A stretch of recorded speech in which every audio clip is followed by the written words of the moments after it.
Yes, title of this talk is Cauchy-Schwarz inequality. Let xi's and yi's denote real number.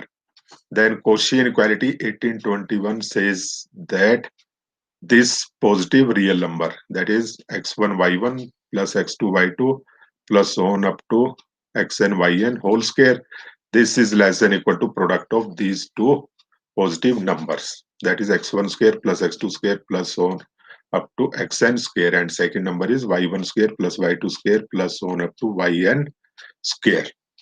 Now equivalently in summation notation, the Cauchy inequality says that sum xi yi whole square less than equal to sum xi square sum yi square.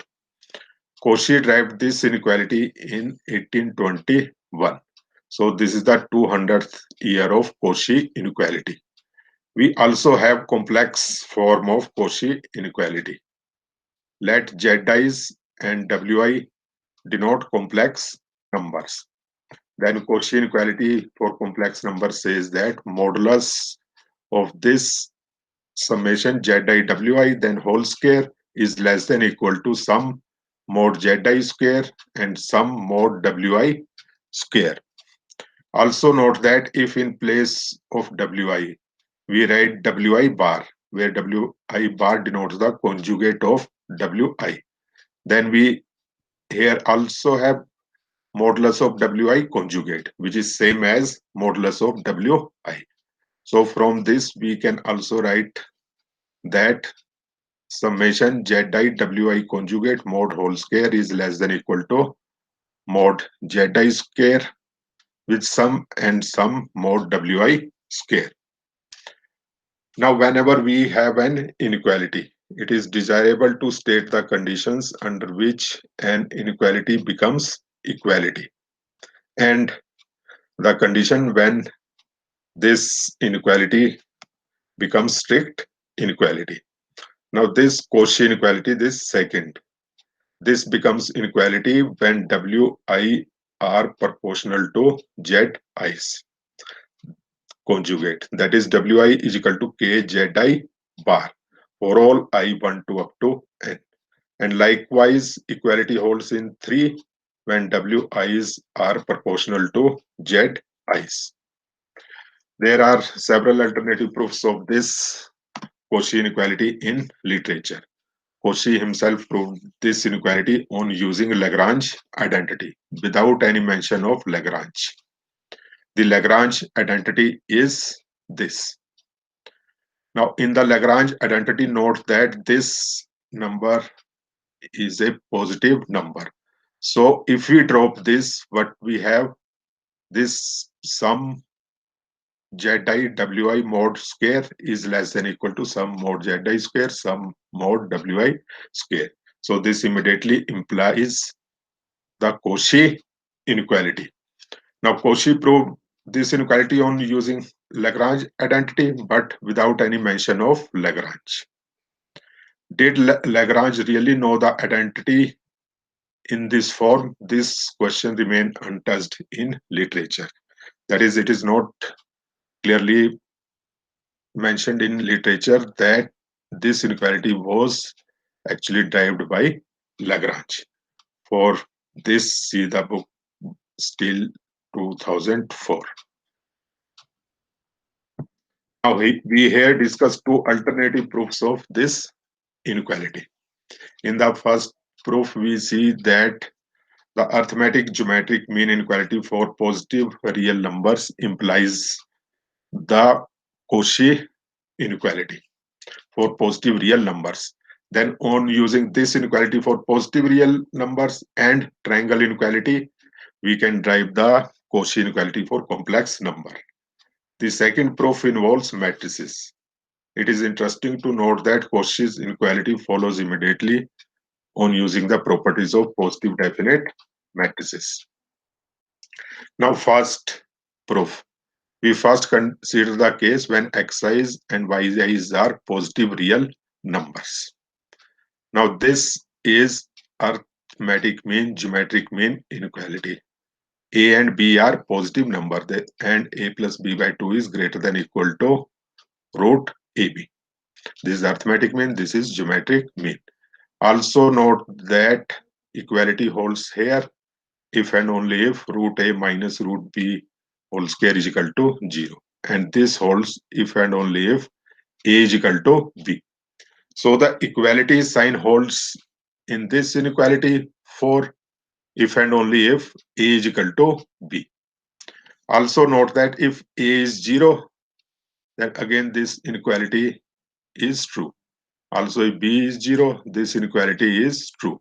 So, in fact, this inequality also holds true when a and b are non-negative real numbers. Now, for any fixed j, put a is equal to xj square over some xi square and b is equal to yj square over some yi square.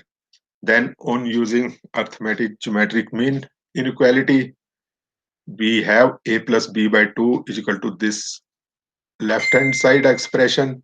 This is greater than equal to under root xj square yj square over some xi square some yi square. Since xj and yj are positive, therefore taking under root, we here have xj yj over some xi square some yi square. Now this is true for all j1 to up to n. So we actually have n inequalities. For j is equal to 1, we have this first inequality. For j is equal to 2, we have this second inequality, and so on. For j is equal to n, we have this inequality. Now, if we add all these n inequalities, in the first term, we have x1 square plus x2 square plus so on up to xn square over some xi square, so which is equal to 1. And similarly, y1 square plus y2 square plus on up to yn square, and in denominator some yi square, which is also 1. And in right hand side, x1 y1 plus x2 y2 plus on up to xn yn. And denominator is same. What we have in left hand side, 1. And in right hand side, some xi yi over under root some xi square some yi square. Now taking square both side, as some xi yi is positive, we can take whole square both side and get the Cauchy inequality.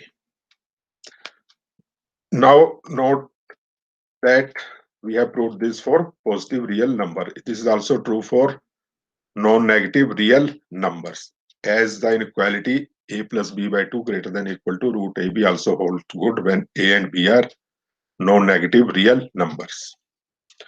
The equality sign holds in this inequality, that is arithmetic geometric mean inequality, if and only if a is equal to b.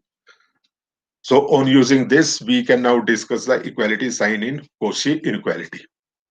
So in Cauchy inequality, we have derived this Cauchy inequality by adding these n inequalities. So equality holds in Cauchy inequality if and only if equality holds in each of these n inequalities. So, and in each of these inequalities, equality holds if and only if a is equal to b, and value of a is xj square over some xi square, and value of b is yj square over some yi square. And this is true for all j1 to up to n. Now from this, we have yj square is equal to some yi square over some xi square into xj square. Since xj and yj are positive, taking under root both side, we have yj is equal to some k times xj, where k is this equal to some under root some yi square over some xi square. So it follows that equality holds in Cauchy inequality if and only if xj's and yj's are proportional. Also note that equality holds in Cauchy inequality if and only if xj are all 0 or yj are all zeros. If some of the xi's are 0 and remaining xi's are non-zero, then the inequality Cauchy inequality remains strict inequality. Now, on using the Cauchy inequality for positive numbers, we can prove the complex version of this Cauchy inequality. Let Zi and Wi are complex numbers. Then mod Zi and mod Wi are positive real numbers. So on using above inequality, we can write this inequality. Also note that this is also true when Zi and Wi are non-negative real numbers. Now, on using triangle inequality, we have this modulus sum Zi. This is less than equal to summation modulus Zi. And this is equal to sum mod Zi mod Wi. So combine 5 and 6. That is, this is greater than equal to this modulus sum Zi then whole square. So on combining 5 and 6, we get this inequality, which is complex form of Cauchy inequality. Now, if all Zi's are 0, then clearly 7 become equality. Now, when Zi's and Wi's are non-zero, then equality holds in this inequality 7 if and only if equality holds here and equality holds here. Now, equality holds here if and only if mod Wi and mod Zi are proportional. So mod Wi is equal to k mod Zi, and this is true for all I1 to up to n. Also, we have discussed in first video that the equality holds in triangle inequality if and only if argument Zi is equal to argument Zj is equal to theta, say that is theta is argument. So we can write Zi in polar form equal mod Zi exponential iota theta, and mod Zi is same as mod Zi mod Wi. Similarly, we can write Zj is equal to mod Zj exponential iota theta. Now, if we divide these two, exponential iota theta cancels out. So we can write Zi over Zj is equal to mod Zi over mod Zj mod Wj, because each is non-zero. Now, on using this last relation, mod Wi is k time mod Zi. So we in numerator we have this expression, and in denominator we have this expression. K cancels out, and since mod Z square is Z bar, we can write Zi conjugate over Zj conjugate. Now cancelling Zi both side and Zj both side. So we have Wi over Zi conjugate is equal to Wj over Zj conjugate. So if equality holds in Cauchy inequality, then Wi are proportional to Zi conjugate. Why? Because from here we have W1 over Z1 conjugate is equal to W2 over Z2 conjugate is equal to so on. Also note that if Wi and Zi conjugate are proportional, then it is easy to see from here. Right here, Wi is equal to Kzi. We have k square outside, and this is mod Zi square. And also here, k Zi, and this k mod Z, sum mod Zi whole square. So if they are proportional, the Cauchy inequality becomes equality. Now, second proof. The second proof is based on elementary properties of matrices. They are very simple and elementary properties in matrices. We need only 2 by 2 matrices to prove Cauchy inequality. Let C2 denote the set of all 2 by 1 column vectors. Then a 2 by 2 matrix is positive semi-definite if and only if x star ax is non-negative for all x belongs to C2. It follows from this that if A and B are positive semi-definite, then so is the sum A plus B. Why? Because x star A plus Bx is equal to x star Ax plus x star Bx. When A and B are positive semi-definite, then both are non-negative. So their sum is also non-negative. Also, A is positive semi-definite if and only if A is Hermitian and its eigenvalues are non-negative. It is then clear that determinant is also non-negative. Further, 2 by 2 Hermitian matrix is positive semi-definite if and only both its diagonal entries are non-negative and determinant is also non-negative. On using these simple facts about matrices, a quick proof of Cauchy inequality follows. Now note that this first matrix diagonal entries are real and conjugate of this is this entry. So this is a Hermitian matrix. Diagonal entries are non-negative and determinant is 0. So this is a positive semi-definite matrix. Similarly, all other matrices in this sum and are positive semi-definite. Since sum is also positive semi-definite, we have this sum mod zi square, sum ziwi, here sum ziwi conjugate, sum mod wi square. This is positive semi-definite matrix. This mean greater than equal to 0 matrix mean this left hand side matrix is positive semi-definite.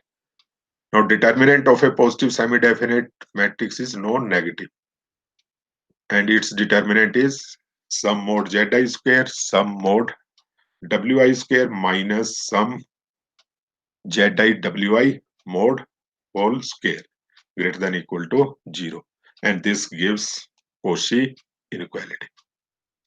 Now there are some extension and generalizations of Cauchy inequality. We quickly mention some of them. Now this first result is the integral analog of Cauchy inequality. This says that if fx and gx are real valued functions of the real variable x and they are integrable on a, b, that is interval a to b, then this number integral a to b fx gx dx whole square is less than equal to integral a to b f square x dx integral a to b g square x dx. This integral form was proved by Bunko-Vasky in 1859. This Bunko-Vasky was the student of Cauchy. Cauchy supervised the PhD thesis of Bunko-Vasky. The modern proof of this integral inequality was given by Squarch. And this inequality in inner product spaces is mainly known as Squarch inequality. This says that if V is an inner product space, then for any two vectors u and v in V, this modulus of inner product of ub is less than equal to norm u norm b, where norm u square is inner product u with u. For more details, see this book on linear algebra by Hoffman and Kunje. This Cauchy inequality also have non-commutative version. For a non-commutative version of this inequality in C-star algebra, see Cadison 1952. A non-commutative version of the Cauchy-Squarch inequality in matrix algebra due to Cadison says that if phi mn to mk is a positive unital linear map and A is any Hermitian element of mn, then phi a square is greater than equal to phi a whole square. For more detail, see this book, Positive Definite Matrices by Bhatia 2007. These are references. You can check them on net and find the more detail. Thank you.